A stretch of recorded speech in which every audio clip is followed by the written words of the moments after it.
lagi dengan Ibu pada materi kimia. Nah, pada hari ini kita akan memasuki materi mengenai tata nama senyawa.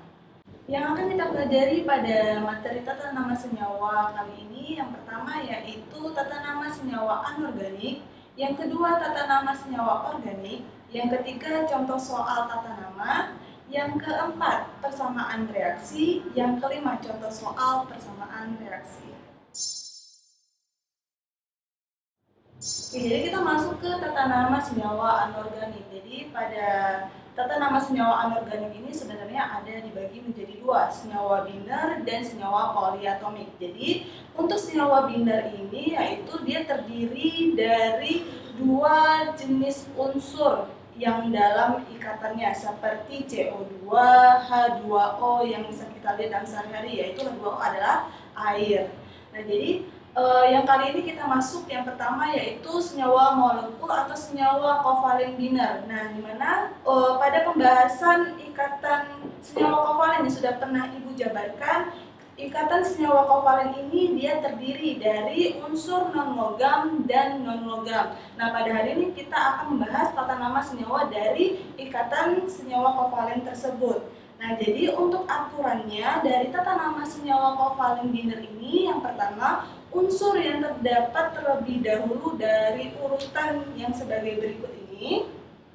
Lalu yang kedua, untuk tata nama senyawa kovalen ini dia terdiri dari dua jenis atom dengan akhiran ida pada jenis atom terakhirnya. Nah, contohnya seperti CO2, di mana CO2 artinya karbon dioksida. Nah, yang ketiga yaitu senyawa yang sudah umum dikenal tidak perlu diikuti dengan tata nama aturan dari senyawa kovalen. Misalkan H2O, kita mengenalnya sebagai air. Nah, jadi untuk tata nama senyawa kovalen binder ini, dia ada jika misalkan terdiri dari indeksnya lebih dari satu dari persamaan senyawa kovalennya. Jadi awalan yang akan kita berikan yaitu 1 artinya mono, 2 artinya di, 3 artinya tri, 4 artinya tetra, 5 artinya penta, 6 artinya heksa, 7 artinya hepta, 8 artinya okta, 9 artinya nona, 10 artinya deka. Oke, jadi sekarang kita masuk ke tata nama senyawa ion. Nah, untuk tata nama senyawa ion ini dia terdiri dari unsur logam dan non-logam. Jadi pada penulisannya, kation yang ditulis di depan, sedangkan anionnya di belakang. Nah, pada penamaan senyawa ion ini, bisa kita lihat nih seperti NaCl atau garam yang kita kenal. Jadi penamaannya itu NaCl, artinya Na+ itu sebagai kationnya dan Cl- itu sebagai anionnya. Makanya namanya seperti natrium klorida.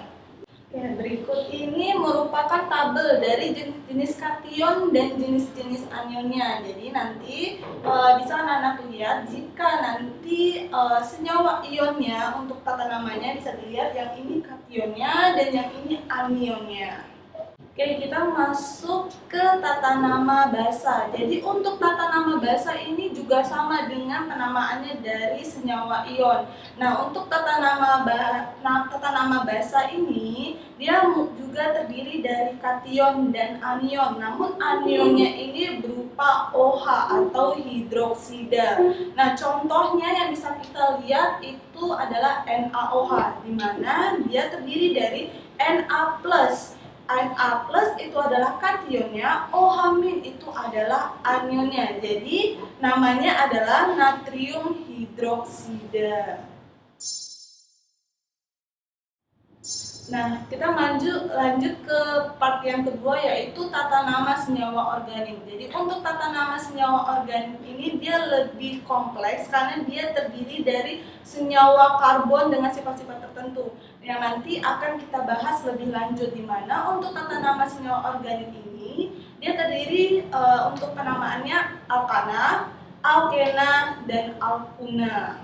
Nah, contohnya seperti CH4 itu dia dengan penamaan metana. Jadi kalau untuk alkana dia rumusnya itu CN H2N ditambah 2. Nah, untuk alkena rumusnya CnH2n. Dan untuk alkuna rumus umumnya adalah CnH2n dikurang 2. Oke, sekarang kita masuk ke contoh soal tata nama senyawa. Kita akan kerjakan bareng-bareng. Jadi tuliskan nama senyawa yang tepat untuk senyawa berikut ini. Yang pertama yaitu CaO, yang kedua Na2SO4, yang ketiga AlOH3, yang keempat itu berupa dari rangkaian CH3, CH2, CH2, CH2, CH3. Nanti kita akan berikan namanya. Oke, sekarang kita masuk ke contoh soal tata nama senyawa. Jadi kita akan bahas soal yang pertama yaitu CaO. Jadi CaO ini merupakan senyawa biner yang terdiri dari logam dan non-logam. Dimana untuk Ca ini dia merupakan logam dan yang O merupakan non-logam. Jadi di sini dia berarti merupakan dari senyawa ion karena dia terdiri dari logam dan non-logam. Berarti Ca itu dia nomor atomnya 20. Jadi untuk konfigurasinya 2882. Nah, untuk O dia memiliki nomor atomnya 8 dengan konfigurasi 26. Maka dari itu untuk stabil berarti dia melepaskan 2 Ca2+ dan yang O dia berarti membutuhkan 2 elektron. Makanya menjadinya O2-. Nah, maka dari itu yang Ca ini merupakan kationnya dan yang O ini merupakan anionnya. Jadi CaO itu namanya natrium oksida. Oke, sekarang kita lanjut ya untuk pembahasan yang nomor 2. Oke, sekarang kita masuk ke pembahasan nomor 2 yaitu Na2SO4. Jadi Na2SO4 ini dia merupakan senyawa poliatomik, di mana senyawa poliatomik ini dia terdiri dari lebih dari 2 jenis atomnya. Di sini ada Na, S, dan O, di mana Na2SO4 ini dia reaksinya Na2+ ditambah SO4 2-.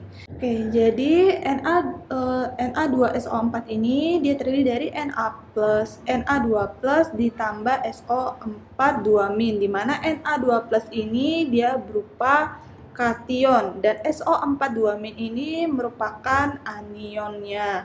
Jadi untuk penamaan Na2SO4 ini namanya natrium sulfat. Oke, sekarang kita masuk ke pembahasan nomor 3. Gua akan hapus dulu ya. Oke, jadi yang nomor 3 AlOH3. Jadi AlOH3 ini dia juga merupakan senyawa poliatomik. Senyawa poliatomik karena dia terdiri dari Al, O, dan H. Namun ini dia termasuk ke senyawa basanya. Jadi AlOH3 ini Al3+ ditambah OH-, 3OH-. Oke, jadi kalau untuk basa OH ini dia merupakan anionnya. Yang ini merupakan kationnya. Jadi nama dari AlOH3 itu adalah aluminium hidroksida. Oke, sekarang untuk nomor 4. Jadi kita masuk ke nomor 4, ini CH3, CH2, CH2, CH2, CH3. Jadi ini dia masuk ke tata nama senyawa organik. Nah, jadi di situ yang sudah pernah Ibu bilang, Senyawa organik ini dia terdiri alkana, alkena, dan alkuna. Jadi kalau alkana itu dia berupa rantai lurus seperti ini. Nah, jadi untuk alkana dia ada penamaannya nih. Jadi kita hitung dulu C-nya di sini 1 2 3 4 5. Oke, jadi dia berupa C5H12 di mana ini penamaannya adalah pentana. Jadi itu jawabannya adalah pentana. Oke, kita masuk sekarang ke persamaan reaksi. Jadi perubahan yang terjadi dapat dipaparkan dengan menggunakan rumus kimia zat-zat yang terlibat dalam reaksi. Nah, itu yang akan kita bahas. Jadi contohnya nih seperti 2H2 gas ditambah O2 gas menghasilkan 2H2O. Jadi dari persamaan reaksi, tanda panah itu dia menunjukkan artinya membentuk atau bereaksi menjadi. Nah, untuk persamaan reaksi, kita juga harus menuliskan keadaan dari suatu zat tersebut. Misalkan G itu artinya gas, L itu artinya cairan atau liquid, S artinya solid atau padatan, dan aqu atau aqueous itu artinya larut dalam air. Nah, untuk pemberian koefisien reaksi ini dia diharuskan mengikuti dari teori atom Dalton yang menyatakan bahwa atom tidak dapat dimusnahkan, tidak dapat dibuat, dan tidak dapat digantikan, melainkan hanya untuk penataan ulang. Jadi yang akan kita ulangi itu berupa koefisien dari reaksinya. Oke, sekarang kita masuk ke penulisan persamaan reaksi. Jadi tahap-tahapnya yang pertama menuliskan reaksi yang terdiri dari nama dan keadaan zat pereaksi dan nama keadaan zat hasil reaksi. Yang kedua, menuliskan persamaan reaksi yang terdiri atas rumus-rumus kimia per reaksi dan zat hasil reaksi lengkap dengan keterangan dari tentang wujud atau keadaannya. Nah, yang ketiga yaitu menyetarakan dari persamaan reaksi tersebut. Oke, sekarang kita masuk ke contoh soal dari persamaan reaksinya nih ya. Jadi di sini ada aluminium bereaksi dengan larutan sulfat membentuk larutan aluminium sulfat dan gas hidrogen. Jadi aluminium ditambah larutan asam sulfat menghasilkan larutan aluminium sulfat ditambah gas hidrogen, di mana aluminium adalah Al, larutan asam sulfat H2SO4, larutan aluminium sulfat Al2SO43 ditambah gas hidrogen H2. Jadi untuk yang di sini nih, kita lihat dulu nih.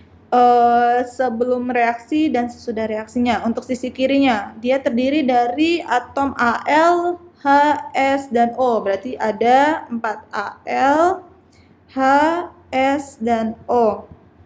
Dimana untuk Al-nya di sini dia 1, yang H-nya di sini karena ada angka 2, berarti dia 2.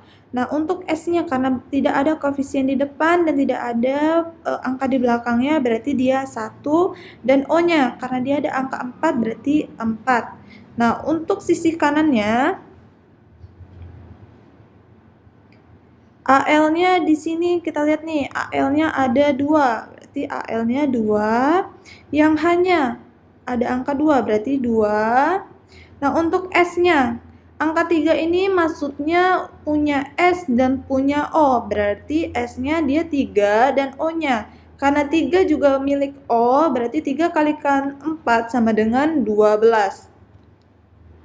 Kita bisa lihat nih, Al-nya di sini 1, yang sisi kanannya 2. Nah, berarti yang H-nya juga 2, di sisi kanannya 2, sama. Yang S-nya 1, sisi kanannya 3, dan yang O di sini 4, dan yang di sini hanya 12. Berarti di sini dia belum setara ya, karena dari sebagian atomnya masih belum sama angkanya.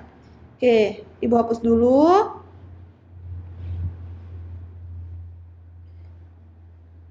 Jadi untuk mensetarakan dari persamaan reaksi ini, kita tambahkan koefisien yang ada di depan saja. Oke, jadi di sini Ibu udah tuliskan untuk yang reaksi berikutnya nih. 2Al ditambah 3H2SO4 menghasilkan Al2SO43 ditambah 3H2. Ibu tambahkan koefisien 2 di Al, 3 di H2SO4 dan 3 di H2. Berarti jumlahnya untuk di sini Al, H, S, dan O untuk sisi kirinya ya.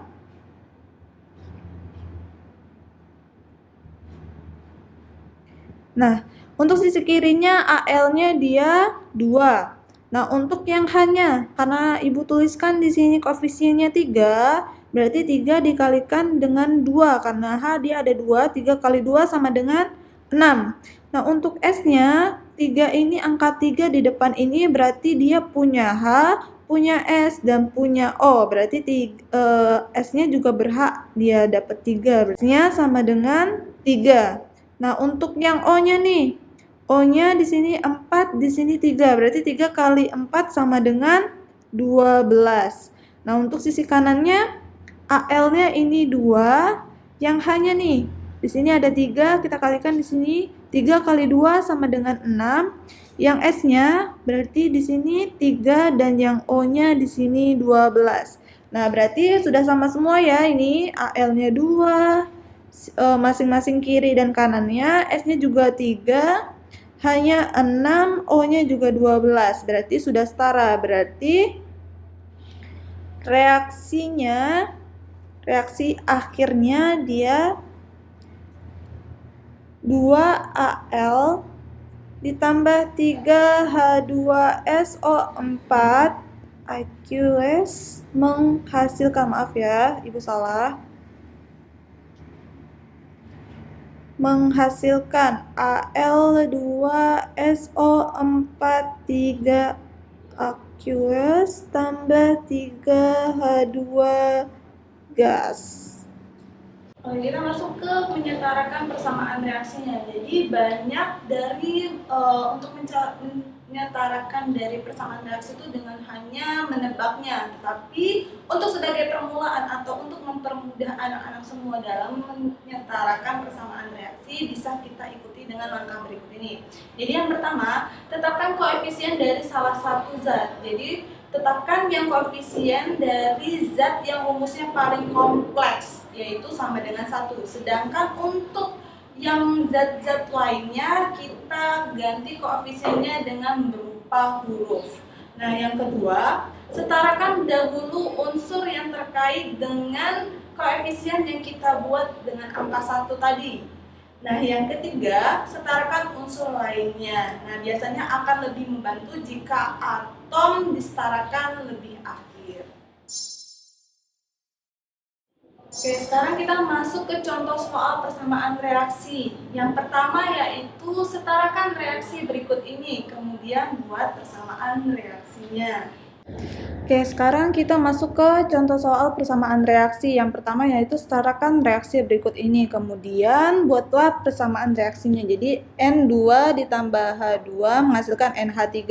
Jadi untuk mensetarakan reaksinya, seperti yang Ibu bilang, kita lihat dari sisi kiri dan sisi kanannya, di mana N, H.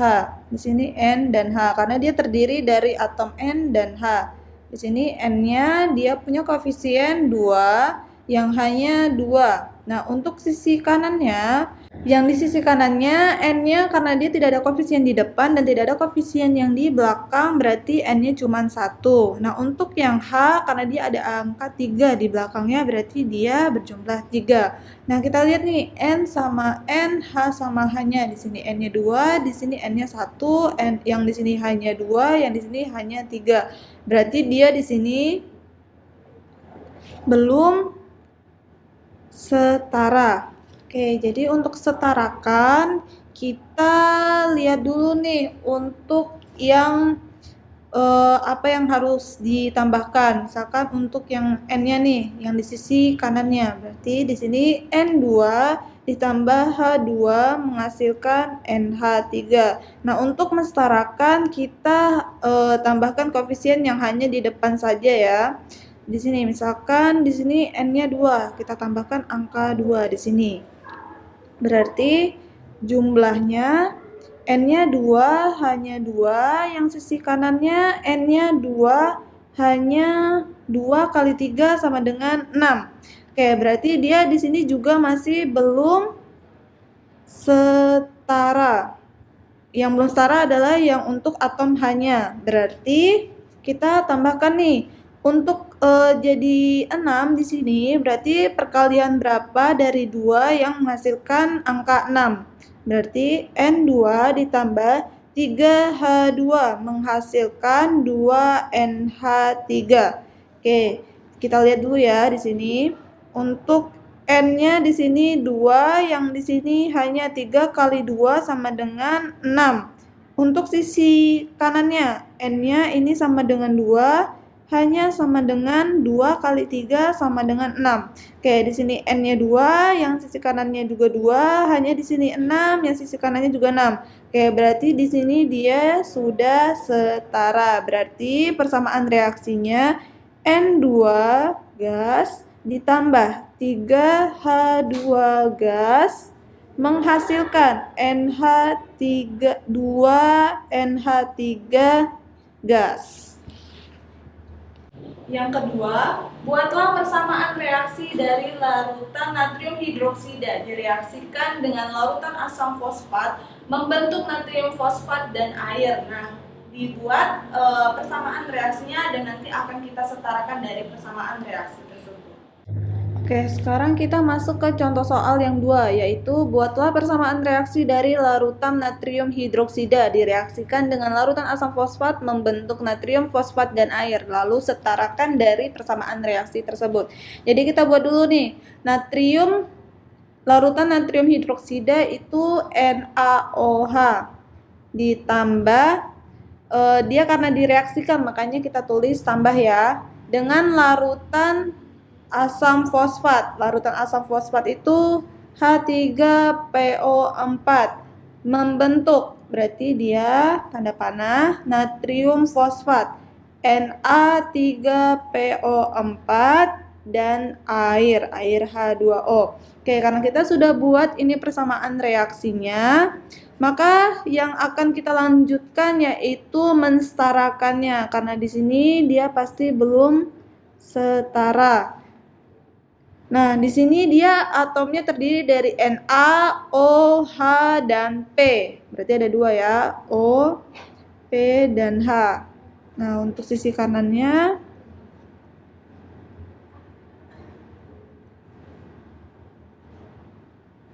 oke, berarti di sini Na-nya 1, O-nya di sini 1. Yang di sini 4, berarti kita tambahkan ya, 1 tambah 4 berarti O-nya 5. Nah, untuk P-nya ini dia tidak ada, berarti 1, yang hanya di sini 3, yang di sini 1, berarti hanya ada 4.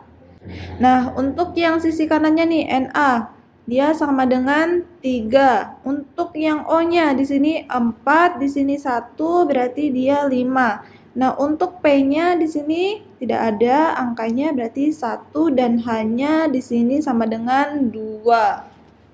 Oke, berarti dia belum setara ya. Di sini Na-nya 1, di sini 3. Jadi kita setarakan dulu. Nah, untuk mensetarakannya kita pilih dulu mana senyawa yang akan kita jadikan koefisiennya 1. Nah, untuk yang ini kita di sini jadikan 1. Nah, untuk yang lainnya kita buat dengan huruf ya, A, B, C. Oke, berarti yang akan kita tambahkan koefisiennya yang A, B, sama C-nya. Jadi, pertama-tama yang akan kita tambahkan adalah Na-nya. Jadi, karena di sini dia 3, kita tambahkan di sini 3 ya. 3 NaOH ditambah H3PO4 menghasilkan Na3PO4 ditambah H2O. NaOP sama H-nya di sini NaOPH. Oke, di sini Na-nya jadinya 3, O-nya di sini karena kita buat 3, otomatis di sini kita kalikan 3 ditambah 4 sama dengan 7. Nah, untuk P-nya dia sama dengan 1 tetap. Nah, untuk H-nya juga. Untuk H-nya karena di sini 3 dan di sini 3, berarti hanya ada 6. Nah, di sini Na3PO4. Na-nya di sini 3, PO-nya di sini 4 tambah 1 sama dengan 5.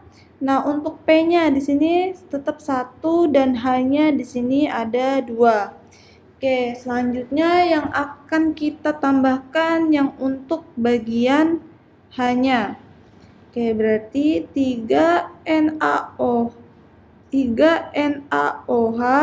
ditambahkan dengan H3PO4 menghasilkan Na3PO4 ditambah, nah ini karena 6, kita 2 ini kita kalikan dengan 3 agar hasilnya nanti 6 juga. Jadi 3H2O.